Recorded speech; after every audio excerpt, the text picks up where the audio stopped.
최근 동해상에서 한미일 합동훈련이 실시되었습니다.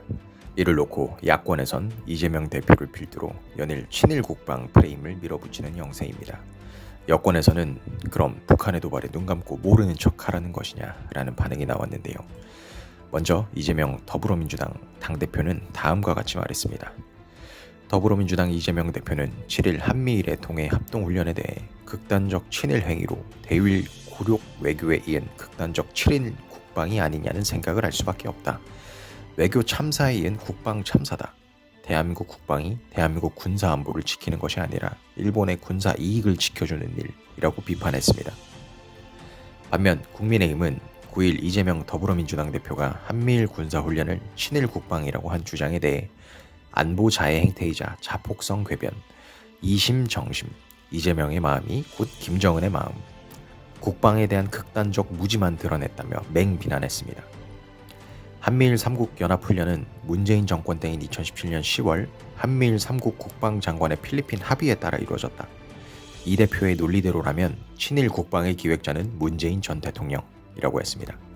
또 2007년 10월 2일 노무현 정부에서도 독도 근처에서 우리 해경이 일본 해상청과 합동훈련을 실시했다며 문재인 정부에서도 일본과 합동으로 해상훈련을 실시한 9번 중 2번은 동해상을 포함한 하늘 해역이었다고 했습니다. 동북아 정세에 있어 한미일 공조가 불가피한 것은 사실입니다. 북한은 지속적으로 도발 강도를 높이고 있고 중국은 중국몽이라는 기치 아래 야심을 드러내고 있죠. 그러나 일본과의 조속한 관계 회복을 통해 외교 성과를 거두려는 윤석열 정부의 모습은 왠지 모를 불안함이 들게 합니다. 한일 정상회담에 앞서 정상들이 만나기로 흔쾌히 합의됐다고 미리 발표했는데 일본은 합의 사실을 부인하면서 이럴 거면 만나지 말자라는 소리까지 나왔죠. 모양새가 납작 엎드려 나 좀 구해주십시오 하는 모습입니다. 또 대선 후보 당시 토론 모습에서 나왔던 유사시 한반도에 일본 자위대가 들어올 수도 있죠 라는 발언 등을 고려했을 때 적잖이 우려가 되지 않을 수가 없는 것 같습니다. 미국은 중국과 북한에 대한 대응을 위해 한미일이 공조할 때 안정적인 동북아 정세를 꾸릴 수 있고 또 전 세계 경찰로서 가지는 부담을 덜 수 있겠죠.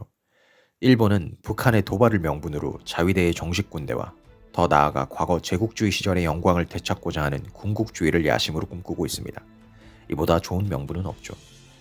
중요한 것은 한미일 공조에 있어 명확한 태도를 취하고 선을 긋는 것이 필요하다는 것입니다.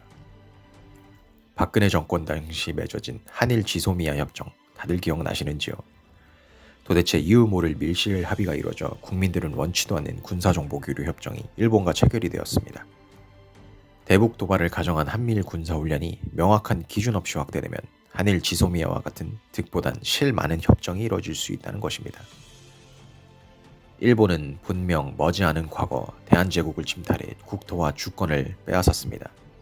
역사는 반복된다는 사실을 다들 너무 쉽게 잊고 있는 것은 아닐까요? 북한의 군사 도발은 두려워하며 대비해야 함에도 굳이 시퍼런 야심을 숨기고 있는 일본을 한반도 문제에 깊게 끌어들이는 것이 과연 국익에 맞는 것인지 재검토할 필요가 있습니다. 안보를 중시하는 보수 정권이 집권했지만 역설적으로 안보에 불안감이 드는 것은 왜일까요? 소위 아가리 안보가 되지 않길 바랄 뿐입니다.